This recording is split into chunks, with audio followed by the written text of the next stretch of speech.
पाठ आरंभ करने से पहले चंडी पाठ, इसके बाद में अर्गला स्तोत्रम और फिर इसके बाद में हमें अठकीलक स्तोत्रम पढ़ना होता है। इसके बाद हम पाठ को आरंभ करते हैं।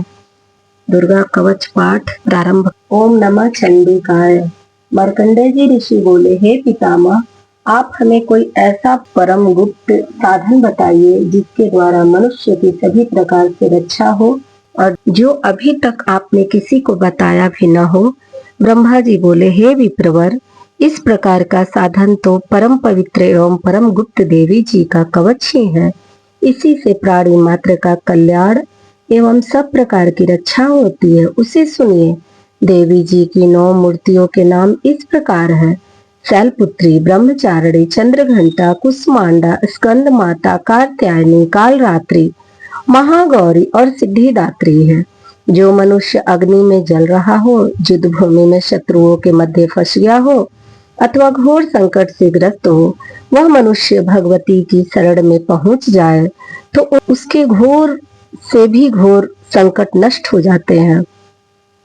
जो भक्ति भाव से देवी जी का स्मरण करते हैं उनकी सभी प्रकार से उन्नति होती है। हे भगवती, जो भी आपका स्मरण करते हैं निसंशय उनकी आप रक्षा करती हो। प्रेत की सवारी करने वाली चामुंडा देवी है। वाराही महिष पर, इंद्री हाथी पर, वैष्णवी गरुड़ पर, महेश्वरी बैल पर, कौमारी मोर पर और लक्ष्मी कमल के आसन पर विराजमान है। श्वेत रूप धारण करने वाली, वृषभ के वाहन वाली ईश्वरी देवी, हंस पर चढ़ी हुई, सभी आभूषणों से भूषित ब्राह्मी देवी है। इस प्रकार अनेक प्रकार के रत्नों से विभूषित, सभी योग शक्तियों से संयुक्त ये सब माताएं हैं। सभी देवी क्रोध युक्त रथों पर सवार होकर दर्शन देती हैं।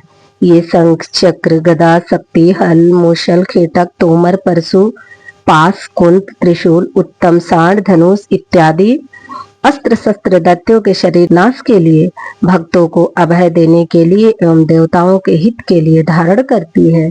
महान रौद्र रूप, अत्यंत घोर पराक्रम, महान बल और महान उत्साह वाली देवी, तुम महान भय का नाश करने वाली हो। तुम्हें नमस्कार है। तुम्हारी ओर देखना भी कठिन है। शत्रुओं को भय बढ़ाने वाली जगदम्बिके, मेरी रक्षा करो। पूर्व दिशा में मेरी रक्षा इंद्री देवी करे। अग्नि कोण में अग्नि देवता, दक्षिण में वाराही, नैऋत्य कोण में खड़ग धारणी, पश्चिम में वारूढ़ी, वायु कोण में मृग वाहिनी, उत्तर में कौमारी, ईशान कोण में शूलधारणी, ऊपर ब्रह्मा जी एवं नीचे वैष्णवी देवी रक्षा करे। इसी प्रकार सबको अपना वाहन बनाने वाली चामुंडा देवी 10 दिशाओं में मेरी रक्षा करे। जया मेरे आगे की, विजया पीछे की, बाई ओर अजिता, दाई ओर अपराजिता रक्षा करे। अध्योतिनी मेरी शिखा की, उमा मेरे मस्तक पर विराज कर मस्तक की माला धरी, मस्तक की भौहों की यशस्विनी, भौहों के मध्य में त्रिनेत्रा, नासिकाओं की यमघंटा देवी, नेत्रों के मध्य में शंखिनी, कानों की द्वारवासिनी, कपोलों की कालिका, कानों के मूल देश की शांकरी मेरी रक्षा करे। नासिका की सुगंधा, ऊपर के होठ की चर्चिका, नीचे के होठ की अमृत कला एवं जिह्वा की सरस्वती देवी रक्षा करे। दांतों की कौमारी, कंठ की चंडिका, गले की चित्रघंटा, तालु प्रदेश की महामाया रक्षा करे।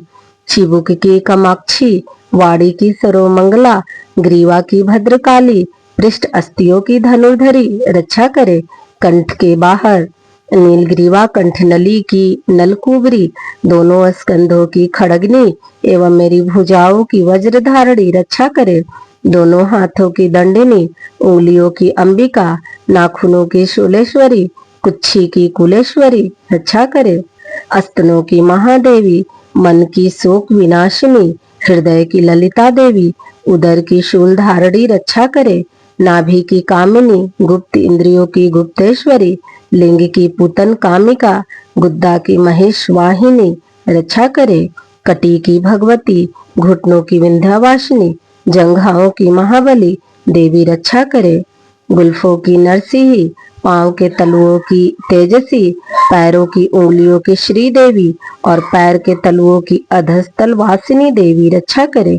नाखूनों और दांतों की कराली, केशों की ऊर्ध्वकेशनी, रोम छिद्रों की कौबेरी और त्वचा की वागीश्वरी रक्षा करे। रक्त, मज्जा, वसा, मांस, अस्थियों और मेदे की पार्वती, अतड़ियों की कालरात्रि, पीत की मटेश्वरी रक्षा करे।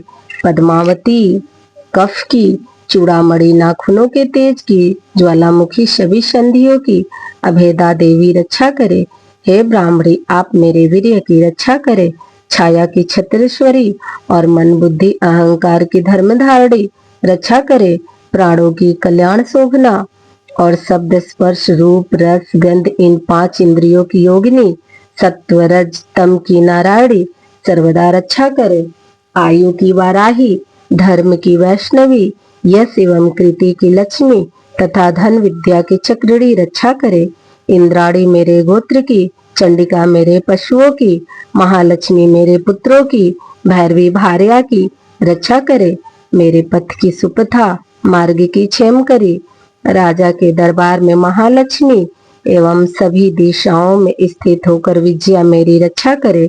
और जो भी स्थान कवच में नहीं आए और जो आरक्षित है, उन स्थानों की पाप नाशनी जयंती देवी रक्षा करे।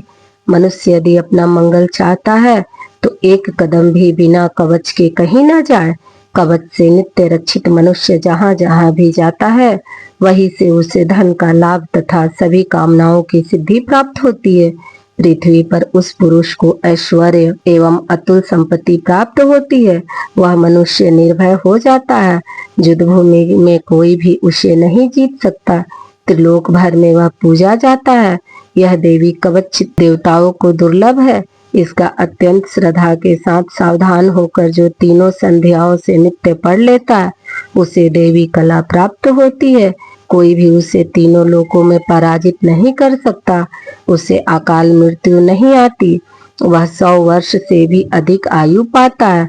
यह कवच उसका तेज, यश और कृति बढ़ा देता है। चंडी पाठ करने वाला पहले कवच का पाठ कर लेवे। अब तक पर्वती वन काननों के साथ यह पृथ्वी टिकी हुई है। तब तक ऐसे पुरुष की संतति इस पृथ्वी पर टिकी रहती है। कवच के पाठ करने वाले का देहांत होने पर महामाया की कृपा से देवी दुर्लभ परम स्थान की प्राप्ति होती है। सुंदर रूप को पाकर वह सदा शिव के साथ आनंद पाता है। इति देवी कवच समाप्त। बोलो बोलो दुर्गा मैया की जय। श्री अर्गला स्तोत्रम। मार्कंडेय जी बोले, जयंती मंगला काली भद्रकाली कपालिनी दुर्गा क्षमा शिवा धात्री स्वाहा स्वधा आदि देवियों को मेरा नमस्कार है। हे चामुंडा देवी, समस्त प्राणियों के दुख निवारण करने वाली आपकी जय हो। सर्वव्यापक देव काल रात्रि आपकी जय हो। मधु तथा कठ्यव दत्तों का दलन करने वाली ब्रह्मा जी को वर देने वाली आपको नमस्कार हो। हे देवी, आप मुझ सुंदर रूप, जय, यश दो तथा काम, क्रोध आदि शत्रुओं का नाश करने वाली भक्तों की सुखदाता देवी जी को नमस्कार हो। मुझे रूप दो, जय दो, यश दो, शत्रुओं का नाश करो। हे रक्त बीज का वध करने वाली देवी और चामुंडक असुरों का विनाश करने वाली माता, मुझे सुंदर रूप, जय, यश दो, शत्रुओं का वध करो। हे पाप नाशनी चंडिके, जो सर्वदा भक्ति पूर्वक आपके चरण में मस्तक झुकाते हैं, उन्हें रूप दो, जय दो, यश दो, शत्रुओं का नाश करो। सभी व्याधियों का नाश करने वाले चंडिके, जो आपकी भक्ति पूर्वक स्तुति करते हैं, उन्हें रूप दो, जय दो, यश दो, शत्रुओं का नाश करो। हे देवी जी, आप मुझे सौभाग्य, आरोग्य और परम सुख दो। रूप दो, शत्रुओं का विध्वंस करो, मेरा कल्याण कीजिए और उत्तम धन संपत्ति दो। जय दो, रूप दो, यश दो, शत्रुओं का नाश करो। हे माता, आपके चरणों पर देवता और दैत्य दोनों ही अपने मुकुट की मणियां घिसते रहते हैं। हे मातेश्वरी, अपने भक्त को विद्यमान, यशवान, लक्ष्मीमान करो। बड़े बड़े अभिमानी दैत्यों के अभिमान चूर करने वाली चंडिके, मैं आपको प्रणाम करता हूँ। हे 4 भुजाओं वाली माता, चतुर्मुख ब्रह्मा जी आपकी स्तुति करते हैं। परमेश्वरी, रूप दो, यश दो, जय दो, बैरियों का विध्वंस करो, हे मातेश्वरी, विष्णु भगवान आपकी निरंतर भक्ति पूर्वक स्तुति करते हैं। मुझे रूप दो, जय दो, यश दो, बैरियों का विध्वंस करो।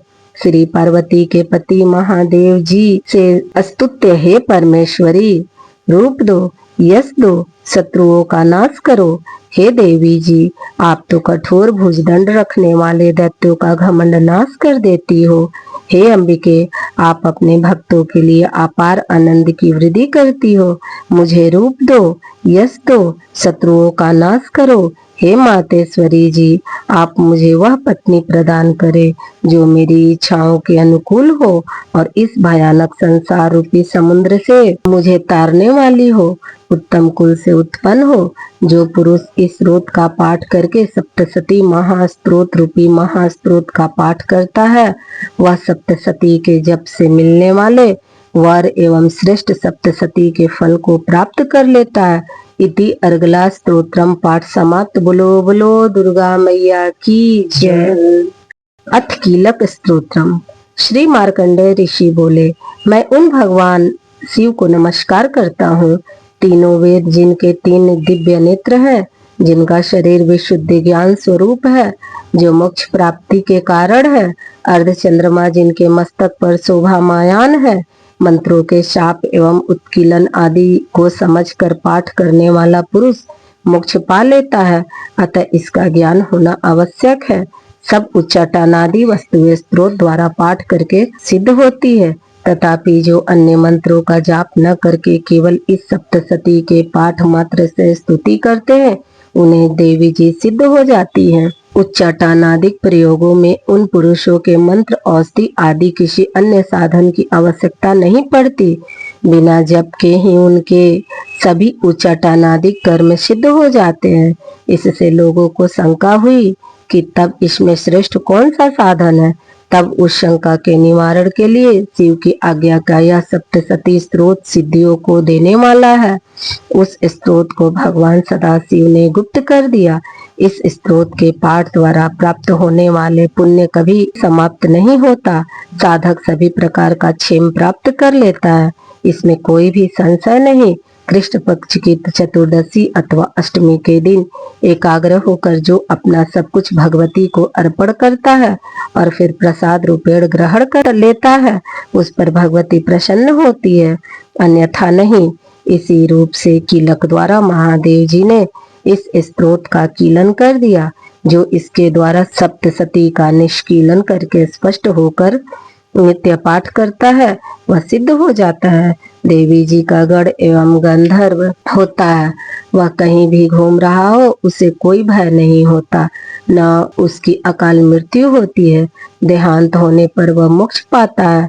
इसलिए इस कीलक स्त्रोत को समझकर तथा उसका उत्कीलन करके पाठ करना उचित है। जो इस प्रकार नहीं करता उसका नाश होता। तभी तो बुद्धिमान इसे समझकर ही उत्कीलन से संपन्न स्त्रोत का पाठ आरंभ करते हैं। जो कुछ भी रमणियों के सब श्री देवी जी की कृपा के फल है। इसी में सौंदर्य, सौभाग्य आदि दिखाई देते हैं। वे सब कारण इस शुभ स्त्रोत का जप सदा करते रहना चाहिए। इस स्त्रोत को मंद स्वर से पाठ करने से थोड़ा फल मिलता है।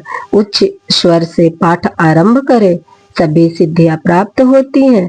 जिस भगवती की कृपा द्वारा सौभाग्य, आरोग्य, संपत्तियां, शत्रु नाश तथा परम मोक्ष की प्राप्ति होती है, उस जगत माता की स्तुति अवश्य करनी चाहिए। इति कीलक स्तोत्रम समाप्त। बोलो बोलो नौ दुर्गा रूपेण मैया की जय। 5वां अध्याय प्रारंभ। ऋषि बोले, प्राचीन समय में शुंभ निशुंभ दोनों असुरों ने बल के मद में आकर इंद्र का त्रिलोकी का राज्य और यज्ञों के भाग छीन लिया। उन्हीं दोनों ने सूर्य, चंद्रमा, कुबेर और वरुण पर अधिकार पा लिया। वायु एवं अग्नि का काम भी वे ही करने लगे। देवताओं को तो अपमानित, पराजित एवं राज्य भ्रष्ट करके स्वर्ग से निकाल दिया, जिनके अधिकार उन 2 असुरों ने छीन लिए थे। सभी पराजित देवता अपराजित देवी का स्मरण करने लगे कि उस देवी का तो हमें वर दिया हुआ है कि आपत्ति काल में मेरा स्मरण करने वाले पर तुम्हारे महान संकट तत्क्षण में दूर कर दूंगी। यही वर विचार कर पर्वतराज हिमालय पर सभी देवता पहुँचे। वहाँ भगवती की स्तुति करने लगे। देवता बोले, देवी एवं महादेवी को नमस्कार हो, शिवा को सदा नमस्कार हो, प्रकृति भद्रा को नमस्कार हो। हम सभी ने उस भगवती को प्रणाम करते हैं। रौद्रूपा को नमस्कार, नित्य स्वरूप गौरी धात्री को नमो नमः हो, ज्योत्सना रूपड़ी चंद्र स्वरूपा सुखमयी को निरंतर नमो नमः। प्रणाम करने वाली की उन्नति करने वाली सिद्धेश्वरूपा को नमस्कार हो। दैत्यों की लक्ष्मी राजलक्ष्मी शंकर पत्नी माता जी को नमो नमः हो। दुर्गा संकट से पार करने वाली दुर्गा पारा सार रूप सारा सर्व कारणी ख्याति कृष्णा धूम्रा देवी को निरंतर नमस्कार हो। अत्यंत सुंदर एवं अत्यंत भयंकर रूप उस देवी को बार बार प्रणाम हो। जगत की प्रतिष्ठा रूपा कृति देवी को नमो नमः हो। जो देवी सभी प्राणियों में चेतना भरती जाती है उसे नमस्कार, उसे नमस्कार, उसे बार बार नमस्कार हो। जो देवी सभी प्राणियों में निद्रा रूप में कही गई है उसे नमस्कार, उसे बार बार नमस्कार हो। जो देवी सभी जंतुओं में क्षुधा और छाया तथा तृष्णा रूप से स्थित है उसे बार बार नमस्कार हो। जो देवी सभी प्राणियों में क्षमा शक्ति तथा तृष्णा रूप से स्थित है उसे नमस्कार, उसे नमस्कार, उसे बार बार नमस्कार हो। जो देवी सब प्राणियों में लज्जा शांति और सद्भाव रूप स्थित है उसे नमस्कार, उसे नमस्कार, उसे बार बार नमस्कार हो। जो देवी सभी प्राणियों में कांति रूप से स्थित है उसे नमस्कार, उसे बार बार नमस्कार हो। जो देवी सभी प्राणियों में भ्रांति कांति और लक्ष्मी रूप से स्थित है उसे नमस्कार, उसे नमस्कार, उसे बार बार नमस्कार हो। जो देवी इस सारे जगत में व्यापक होकर चैतन्य रूप में स्थित है उसे नमस्कार, उसे नमस्कार, उसे बार बार नमस्कार हो। प्राचीन काल में अपने मनोरथ की सिद्धि के लिए देवताओं ने जिन देवी जी की स्तुति की, इस प्रकार कई दिनों तक सूरपति इंद्र जिनकी सेवा करता रहा, वह मंगल रूपा परमेश्वरी हमारा मंगल एवं कल्याण करे और हमारी आपत्तियां दूर करे।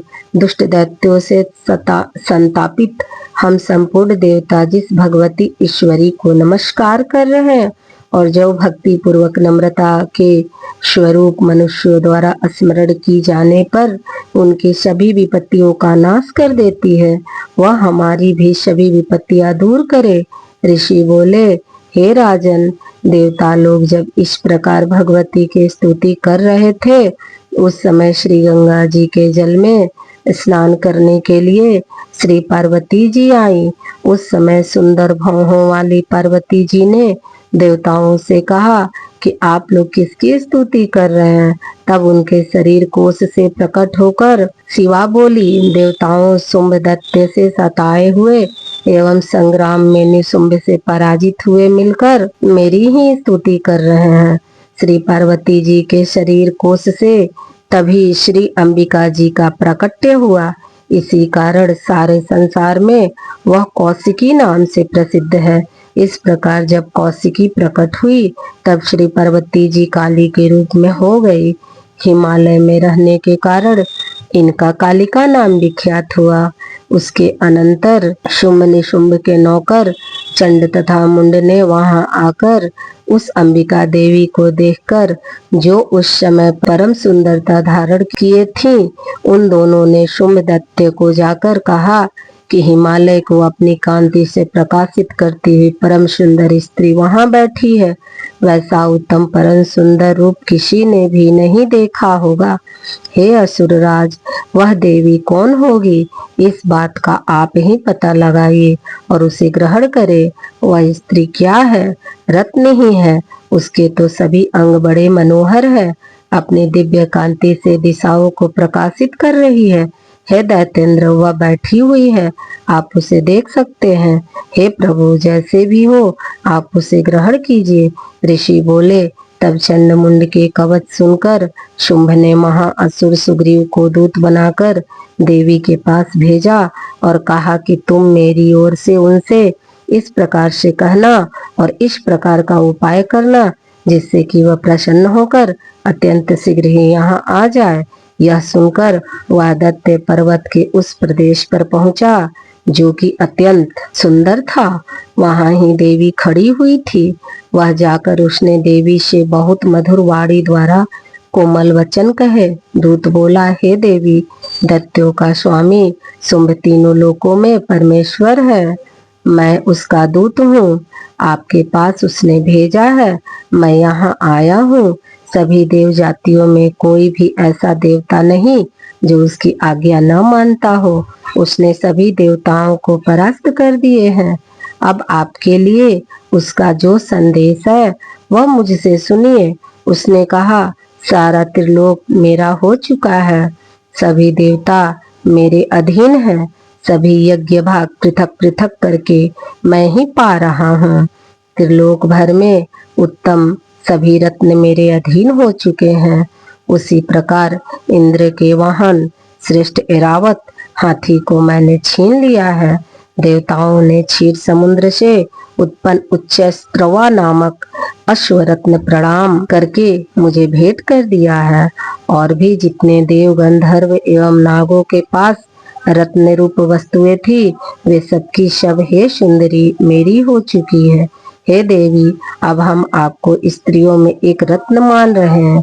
इस कारण आपको भी हमारे पास आ जाना चाहिए क्योंकि हम तो रत्न के भोक्ता हैं।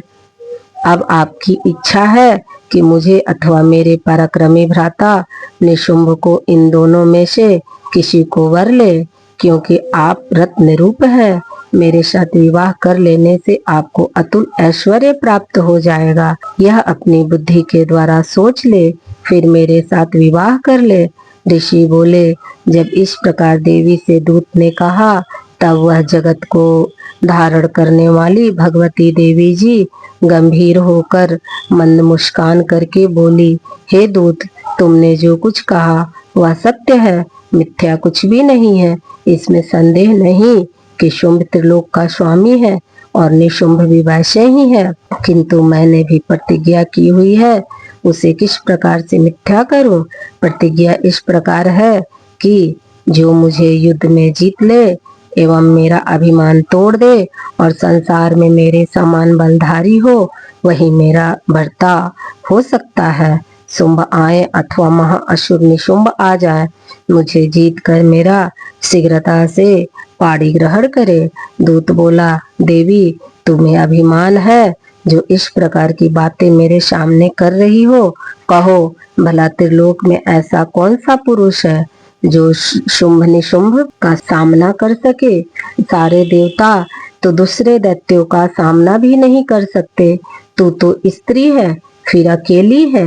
युद्ध भूमि में इंद्रादिक सभी देवता जिन शुंभ आदि दैत्यों के सामने न ठहर सके, भला तू स्त्री होते हुए उनका सामना कैसे कर सकेगी। इस तरह चले चलने से तुम्हारी प्रतिष्ठा होगी, अन्यथा जब वे तुम्हारे केश पकड़ के घसीटते ले जाएंगे तो तुम्हारा गौरव नष्ट हो जाएगा। देवी बोली, हे दूत, इसमें कोई संशय नहीं कि शुंभ बलवान है और निशुंभ भी पराक्रम है, पर मैं करूं तो क्या करूं। प्रतिज्ञा करने से पहले यह मैंने नहीं सोची थी। अब तो तुम जाकर असुर राज को मेरी बात कह दो, फिर जो समझे वह करे। इति 5वां खंड समाप्त। बोलो बोलो नौ दुर्गा रूपेण मैया की जय। 6ठा अध्याय प्रारंभ। ऋषि बोले, देवी के इस प्रकार के कवच सुनकर दूत क्रोध से लाल होकर वहां से चला आया। आते ही दैत्यराज को विस्तार के साथ सभी बातें सुना दी। दूत के वचन सुनते ही दैत्यराज क्रोध से भर गया। दैत्यों के सेनापति धूम्रलोचन से बोला, हे धूम्रलोचन, तुम देर मत करो। अपनी सेना के साथ वहां जाकर उस दुष्टा को केशों से पकड़कर बलपूर्वक घसीटते हुए यहाँ जल्दी ले आओ। उसकी रक्षार्थी यदि कोई दूसरा वहां उपस्थित हो, चाहे वह देवता, यक्ष, गंधर्व कोई भी हो, उसे मार डालो। ऋषि बोले, आज्ञा पाते ही वे धूम्रलोचन दैत्य 60,000 असुरों के सेना लेकर शीघ्र चला पड़ा। वहां पहुंचकर उसने हिमालय पर विराजमान देवी को देखा और ऊंची आवाज में बोला, अरे तू शुंभ निशुंभ के पास चल। यदि अभी प्रसन्नता पूर्वक मेरे स्वामी के पास नहीं चलेगी तो स्मरण रख, तुझे बालों से पकड़कर घसीटते हुए बलपूर्वक मैं ले जाऊंगा। देवी बोली, इसमें संशय नहीं कि तुम्हें दैत्येश्वर ने भेजा है। तुम स्वयं भी बलवान हो, बड़ी भारी सेना भी साथ ले आए हो। इस प्रकार की दशा में मुझे बलपूर्वक ले चलोगे तो फिर मैं तुम्हारा क्या कर सकती हूँ। ऋषि बोले, जब इस प्रकार का उसे उत्तर मिला तो धूम्रलोचन असुर देवी की ओर दौड़ा। तब तो देवी अंबिका जी ने हुंकार के शब्द से उसे भस्म कर दिया। फिर तो असुरों की क्रोध में आई बड़ी सेना तथा अंबिका ने एक दूसरे पर तीक्ष्ण बाण शक्तियां फरसे आदि बरसाने आरंभ कर दिए।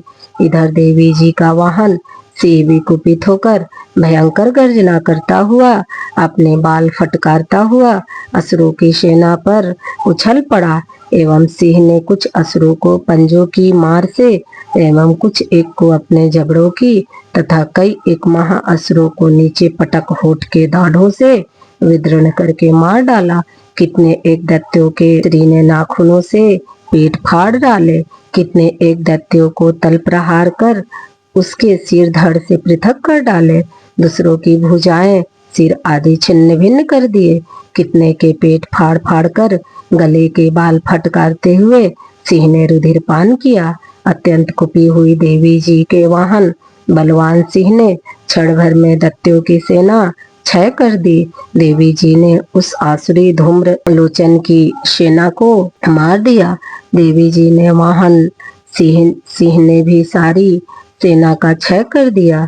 शुंभ ने जब यह सुना तो उसके क्रोध का पारा बढ़ गया, उसके होठ कांपने लगे। झट शुंभ ने चंड मुंड दोनों दैत्यों को आज्ञा दी, हे चंड तथा मुंड, तुम दोनों भारी सेना लेकर वहां पहुंचो, उसे जल्दी से यहाँ लाओ, उसे बालों से खींचकर अथवा बांध कर ले आओ। यदि इस प्रकार लाने में तुम लोगों को संशय हो तो युद्ध करो। सभी प्रकार के अस्त्र शस्त्रों से सारे असुर मिलकर उसे मार डालो। उस दुष्टा के मर जाने एवं सिंह के भी मारे जाने पर जिस दशा में भी अंबिका पड़ी हो उसे बांधकर अपने साथ लेकर शीघ्र लौट आओ। इति छठा अध्याय समाप्त। बोलो बोलो नौ दुर्गा रूपेण मैया की जय। पाठ करने के अंत में हम क्षमा याचना जरूर करते हैं। क्षमा याचना प्रारंभ। यदत्रे पाठे जगदम्बिके मया विसर्ग विंदछर हीन मेरितम तदस्तु संपूर्णतम प्रसादत संकल्पे सिद्धिश्च सदैव जायताम मोहाद ज्ञानतो वा पठितम सांप्रतम ते अस्त्वमेस्मि तत्सर्व सांगलमास्तम भगवती वरदे तत्व प्रसादात प्रसिद्ध। आवाहनम न जानामि विसर्जनम पूजाम चैव न जानामि क्षाम्यताम परमेश्वरी मंत्रहीनम क्रियाहीनम भक्तिहीनम सुरेश्वरी यत पूजितम मया देवी परिपूर्ण तदस्तु में अपराध सतम कृत्वा जगदम्बेति चोरचरेत याम गति समवापनोति न ताम ब्रह्माद्यसुरा सापराधोष्मि शरणं प्राप्तस्त्वा जगदम्बिके इदानीमनुकम्योऽहं यच्छेम छेसि तथा कुरु। कामेश्वरी जगन्माता सच्चिदानंद विग्रहे गृहान चरमामि मां प्रीत्या प्रसीद परमेश्वरी। क्षमा प्रार्थना तदद्वंतरा पाठ करता यदत्रे पाठे जगदम्बिके से प्रसिद्ध परमेश्वरी तक श्लोक पढ़कर क्षमा याचना करे। बोलो बोलो नौ दुर्गा रूपेण मैया की जय। जय अम्बे गौरी मैया जय श्यामा गौरी, तुमको नित्य दिन ध्यावत मैया जी को नित्य दिन ध्यावत हरि ब्रह्मा शिवरी जय अम्बे गौरी। मांग सिंदूर विराजत टीको मृग मद को, टीको मृग मद को। उज्ज्वल से दो नैना चंद्र वदन नीको, जय अम्बे गौरी। कनक समान कलेवर रक्तांबर रागे, रक्त पुष्प गल माला कंठन पर छाज, जय अम्बे गौरी। हे हरिवाहन राजत खड़ग कपड़ धारी, सुर नर मुनि जन सेवक तिनके दुख हारी, जय अम्बे गौरी। कानन कुंडल शोभित नासाग्र मोती, कोटिक चंद्र दिवाकर समराजत ज्योति, जय अम्बे गौरी। सोमन सोमवरदारी महिषासुर घाती, धूम्र विलोचन नयना निज दिन मदमाती, जय अम्बे गौरी।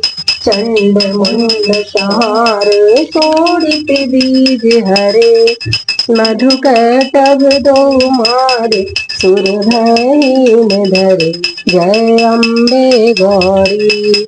ब्रह्माणी रुद्राणी तुम कमला रानी, आगम निगम बखानी तुम शिव पटरानी, जय अम्बे गौरी।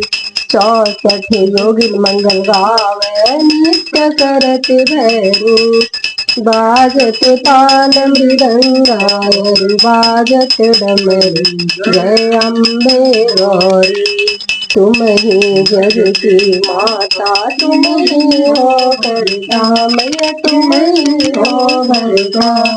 भक्तन के दुख हरता सुख संपत्ति करता, जय अम्बे गौरी। भुजा चारति शोभित वड़ मुद्राधारी, मनवांछित फल पावत सेवत नर नारी, जय अम्बे गौरी।